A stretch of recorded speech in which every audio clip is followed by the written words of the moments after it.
2025ರ slim ಕ್ಯಾಟಗರಿಯಲ್ಲಿ ಮತ್ತೆ ಹೊಸ phone add ಆಗಿದೆ. ಇದೇ ಟೆಕ್ನೋ ಪವರ್ ಸ್ಲಿಮ್. ಇದರ ಡಿಸೈನ್ ತುಂಬಾ ಅಟ್ರಾಕ್ಟಿವ್ ಆಗಿ ಕಾಣುತ್ತೆ. ಈ ಫೋನ್ ತುಂಬಾ ಸ್ಲಿಮ್ ಆಗಿದೆ. ಆದ್ರೆ ಸ್ಲಿಮ್ ಆಗಿರೋ ಕಾರಣ ಕೆಲವು ಕಾಂಪ್ರಮೈಸ್ ಮಾಡಲಾಗಿದೆ. ಏನೇನ್ ಕಾಂಪ್ರಮೈಸ್ ಮಾಡಿದಾರೆ ಅಂತ ಈ ವಿಡಿಯೋದಲ್ಲಿ ಫುಲ್ ಹೇಳ್ತೀನಿ. ಈ ವಿಡಿಯೋ ಪೂರ್ತಿ ನೋಡಿ. ಹಾಯ್, ನಾನು ನಿಮ್ಮ Ravikumar from tech pro Kannada. ಈ ವಿಡಿಯೋ ಸ್ಟಾರ್ಟ್ ಮಾಡೋಕ್ಕಿಂತ ಮುಂಚೆ ನಮ್ಮ ಚಾನಲ್ ನ ಸಬ್ಸ್ಕ್ರೈಬ್ ಮಾಡಿಲ್ಲ ಅಂದ್ರೆ ಸಬ್ಸ್ಕ್ರೈಬ್ ಮಾಡಿ, ಬೆಲ್ ನೋಟಿಫಿಕೇಶನ್ ಆನ್ ಮಾಡಿ. ಬನ್ನಿ ಈ ಫೋನ್ ನ ಅನ್ಬಾಕ್ಸಿಂಗ್ ಮಾಡೋಣ. ಈ ಬಾಕ್ಸ್ ಓಪನ್ ಮಾಡ್ತಾ ಇದ್ದಂಗೆ ಡೈರೆಕ್ಟ್ ಆಗಿ ಇನ್ನೊಂದು ಬಾಕ್ಸ್ ಸಿಗುತ್ತೆ. ಅದರೊಳಗಡೆ ಒಂದು ಟೆಂಪರ್ಡ್ ಗ್ಲಾಸ್, ಬ್ಯಾಕ್ ಕೇಸ್, ಆ ನಂತರ ಸ್ಟಿಕ್ಕರ್ ಸಿಗುತ್ತೆ, ಡಾಕ್ಯುಮೆಂಟೇಶನ್ ಕೂಡ ಸಿಗುತ್ತೆ. ಅದ್ರ ಕೆಳಗಡೆ ಒಂದು ಸ್ಲಿಮ್ಮೆಸ್ಟ್ ಫೋನ್ ಸಿಗ್ತಾ ಇದೆ. ಅದರ ಕೆಳಗಡೆ 45 ವಾಟ್ಸ್ ಅಡಾಪ್ಟರ್ ಸಿಗುತ್ತೆ. B2C ಕೇಬಲ್ ಕೂಡ ಸಿಗುತ್ತೆ. ಈ ಫೋನ್ಗೆ ಏನು ತಗೊಳ್ಳೋ ಅವಶ್ಯಕತೆ ಇಲ್ಲ. ಇನ್ನು ಈ phone 8GB RAM 128GB storage variant ಅಲ್ಲಿ ಸಿಗುತ್ತೆ. ಇದರ ಪ್ರೈಸ್ 20,000 ರೂಪಾಯಿ ಆಗಿದೆ. ಈ ಪ್ರೈಸ್ ಪಾಯಿಂಟ್ ಅಲ್ಲಿ ಇದನ್ನ ಮೋಸ್ಟ್ ಸ್ಲಿಮ್ಮೆಸ್ಟ್ ಫೋನ್ ಅಂತಾನೆ ಹೇಳ್ಬೋದು. ಇದರ ಡಿಸೈನ್ ಬಗ್ಗೆ ಮಾತಾಡೋದಾದ್ರೆ ಈ ಫೋನ್ ನ ಥಿಕ್ನೆಸ್ 5.95mm ಆಗಿದೆ.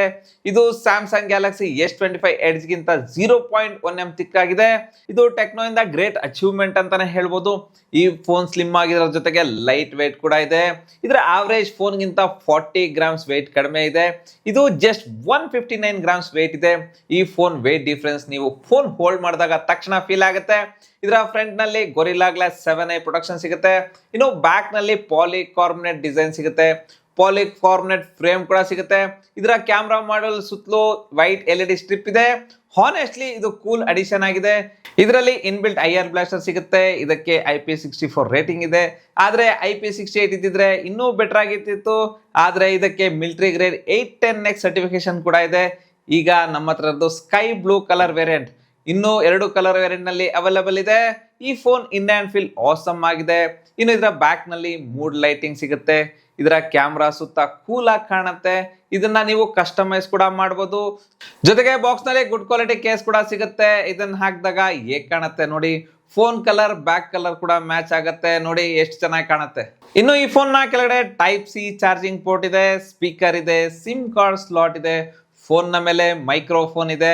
ಆದ್ರೆ ಇದರಲ್ಲಿ ಸೆಕೆಂಡರಿ ಸ್ಪೀಕರ್ ಇಲ್ಲ, ಕೇವಲ ಸಿಂಗಲ್ ಸ್ಪೀಕರ್ ಸಿಗುತ್ತೆ. ಆದ್ರೆ ಇದರಲ್ಲಿ ಡಾಲ್ಬಿ ಅಟ್ಮಾಸ್ ಸಪೋರ್ಟ್ ಕೂಡ ಇದೆ. ಇದರ ಆಡಿಯೋ ಕ್ವಾಲಿಟಿ ಚೆನ್ನಾಗಿದೆ, ನೀವೇ ಕೇಳಿ.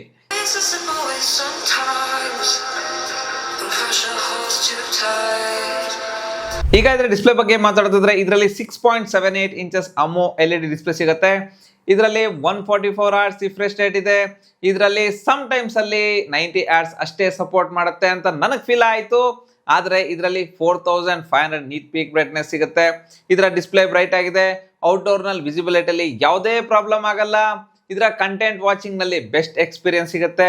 ಇದರ ಡಿಸ್ಪ್ಲೇ ಶಾರ್ಪ್ ಆಗಿದೆ, ವಿವಿಡ್ ಕಲರ್ಸ್ ಬರುತ್ತೆ, ಡೀಟೇಲಿಂಗ್ ಆಗಿ ಚೆನ್ನಾಗಿದೆ. ಇನ್ನು ಇದರ ಕ್ಯಾಮ್ರಾ ಬಗ್ಗೆ ಮಾತಾಡೋದಾದ್ರೆ ಇದರಲ್ಲಿ 50MP ಮೇನ್ ಕ್ಯಾಮ್ರಾ ಸಿಗುತ್ತೆ, 2MP ಮ್ಯಾಕ್ರೋ ಕ್ಯಾಮ್ರಾ ಸಿಗುತ್ತೆ ಮತ್ತು 13MP ಸೆಲ್ಫಿ ಕ್ಯಾಮ್ರಾ ಇದೆ. ಆದ್ರೆ 2MP ಮ್ಯಾಕ್ರೋ ಕ್ಯಾಮ್ರಾ ಅವಶ್ಯಕತೆ ಇರಲಿಲ್ಲ. ಬದಲಿಗೆ ಅಲ್ಟ್ರಾ ವೈಡ್ ಕ್ಯಾಮ್ರಾ ಕೊಟ್ಟಿದ್ರೆ ಇನ್ನೂ ಬೆಟರ್ ಆಗಿರ್ತಿತ್ತು. ಆದ್ರೆ ಇದರ ಮೈನ್ ಕ್ಯಾಮ್ರಾನ ಔಟ್ಪುಟ್ ಚೆನ್ನಾಗಿದೆ. ಇದರ ಪೋರ್ಟ್ರೇಟ್ ಫೋಟೋಸ್, ಡೇ ಫೋಟೋಸ್ ಅಥವಾ ನಾರ್ಮಲ್ ಫೋಟೋಸ್ ಎಲ್ಲವೂ ಚೆನ್ನಾಗಿದೆ. ಪ್ರೊಸೆಸಿಂಗ್ ಚೆನ್ನಾಗಿ ಮಾಡುತ್ತೆ, ಕಲರ್ಸ್ ಚೆನ್ನಾಗಿ ಬರುತ್ತೆ. ಮತ್ತು ಸೆಲ್ಫೀಸ್ ಬಗ್ಗೆ ಮಾತಾಡೋದಾದ್ರೆ ಸೆಲ್ಫಿ ಫೋಟೋಸ್ ಕೂಡ ಚೆನ್ನಾಗಿದೆ, ಸ್ಕಿನ್ ಟೋನ್ ಚೆನ್ನಾಗಿದೆ, ಶಾರ್ಪ್ನೆಸ್ ಚೆನ್ನಾಗಿದೆ, ಡೀಟೇಲಿಂಗ್ ಆಗಿ ಬರುತ್ತೆ. ಇನ್ನು ಸೋಷಿಯಲ್ ಮೀಡಿಯಾ ರೆಡಿ ಫೋಟೋಸ್ನ ಇದು ಕೊಡುತ್ತೆ. ಮತ್ತು ಇದರ ಫ್ರಂಟ್ ಮತ್ತು ಬ್ಯಾಕ್ ಕ್ಯಾಮ್ರಾ ಇಂದ 2K ವಿಡಿಯೋಸ್ನ 30 FPS ನಲ್ಲಿ ತೆಗೆಯಬಹುದು. ವಿಡಿಯೋಸ್ ಕ್ವಾಲಿಟೀಸ್ ಪರವಾಗಿಲ್ಲ, ಚೆನ್ನಾಗಿದೆ, ಡೀಟೇಲಿಂಗ್ ಆಗಿ ಬರುತ್ತೆ. ಆದ್ರೆ ಸ್ಟೇಬಲ್ ವಿಡಿಯೋಸ್ ಬರಲ್ಲ. ಆದ್ರೆ ಇದರ ಪ್ರೈಸ್ ಪಾಯಿಂಟ್ ನಲ್ಲಿ ಇದರ ಕ್ಯಾಮ್ರಾ ಕ್ವಾಲಿಟಿ ಚೆನ್ನಾಗಿದೆ, ನನಗೆ ಇಷ್ಟ ಆಯ್ತು. ಈಗ ಇದರ ಪರ್ಫಾರ್ಮೆನ್ಸ್ ಕಡೆ ಬಂದ್ರೆ ಇದರಲ್ಲಿ MediaTek Dimensity 6400 ಪ್ರೊಸೆಸರ್ ಸಿಗ್ತಾ ಇದೆ. ಇದರಲ್ಲಿ LPDDR4X RAM ಮತ್ತು UFS 2.2 ಸ್ಟೋರೇಜ್ ಟೈಪ್ ಅಲ್ಲಿ ಸಿಗುತ್ತೆ. ಈ ಪ್ರೊಸೆಸರ್ 12 ರಿಂದ 13,000 ಫೋನ್ ಅಲ್ಲಿ ಸಿಗುತ್ತೆ. ಇದನ್ನ ಡೈರೆಕ್ಟ್ ಕಾಂಪಿಟೇಟರ್ ಆದ Vivo T4R, CMF Phone 2 Pro, Infinix GT30 compare ಮಾಡಿದ್ರೆ ಇದು ಅಂಡರ್ ಪವರ್ಡ್ ಅಂತಾನೆ ಅನ್ಸುತ್ತೆ. ಸ್ಮೂತ್ ಗೇಮಿಂಗ್ ಎಕ್ಸ್ಪೀರಿಯನ್ಸ್ ಸಿಗಲ್ಲ. ಮತ್ತು ಇದರಲ್ಲಿ 4 lakh ಪ್ಲಸ್ ಆಂತಿತ್ಯು ಸ್ಕೋರ್ ಇದೆ. ಈ ಆಂತಿತ್ಯು ಸ್ಕೋರ್ ಸ್ವಲ್ಪ ಕಡಿಮೆ ಆಯಿತು ಅಂತ ನನಗೆ ಫೀಲ್ ಆಗುತ್ತೆ.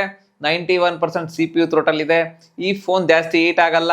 ಮತ್ತು ಇದರ ಗೇಮಿಂಗ್ ಕಡೆ ಬಂದ್ರೆ BGM ನಲ್ಲಿ ಸ್ಮೂತ್ ಆಪ್ಷನ್ ಅಲ್ಲಿ ಎಕ್ಸ್ಟ್ರೀಮ್ ಗ್ರಾಫಿಕ್ ಅಲ್ಲಿ ಆಡ್ಬೋದು. ಅಂದ್ರೆ 60 FPS ಗೇಮಿಂಗ್ ಇದೆ. ಗೇಮ್ಸ್ ಆಡಿದಾಗ ಯಾವುದೇ ಫ್ರೇಮ್ ಡ್ರಾಪ್ ಆಗಲ್ಲ, ಲ್ಯಾಗ್ ಫೀಲ್ ಆಗಲ್ಲ. ಆದ್ರೆ ಹೆವಿ ಗೇಮ್ಸ್ ಆಡೋಕ್ಕೆ ಸ್ವಲ್ಪ ಕಷ್ಟ ಆಗುತ್ತೆ. ಆದ್ರೆ ಇದು ಡೇ ಟು ಡೇ ಟಾಸ್ಕ್ ಆರಾಮಾಗಿ ಮಾಡುತ್ತೆ. ಇನ್ನು ಇದರ ಸಾಫ್ಟ್ವೇರ್ ಬಗ್ಗೆ ಮಾತಾಡೋದಾದ್ರೆ ಇದು iOS 15 ಮತ್ತು Android 15 ಅಲ್ಲಿ ಬರುತ್ತೆ. ಆದ್ರೆ ಇದರಲ್ಲಿ ಸ್ವಲ್ಪ ಫ್ರೀ ಇನ್ಸ್ಟಾಲ್ಡ್ ಆಪ್ಸ್ ಬರುತ್ತೆ. ಇದನ್ನ ಅನ್ಇನ್ಸ್ಟಾಲ್ ಮಾಡ್ಬೋದು.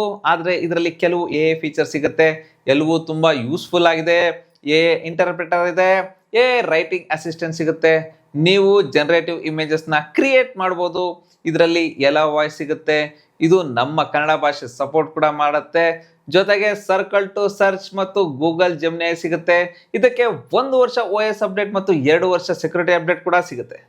ಈ ಫೋನ್ ಎಷ್ಟು ಸ್ಲಿಮ್ ಆಗಿದ್ರು ಇದರಲ್ಲಿ ನಿಮಗೆ 5160 mAh ಬ್ಯಾಟ್ರಿ ಸಿಗುತ್ತೆ. ಇದು 45 ವಾಟ್ ಚಾರ್ಜಿಂಗ್ ಸಪೋರ್ಟ್ ಮಾಡುತ್ತೆ. 0 to 100% ಚಾರ್ಜ್ ಆಗೋದಕ್ಕೆ 1 ಅವರ್ ಮೇಲೆ ಬೇಕಾಗುತ್ತೆ.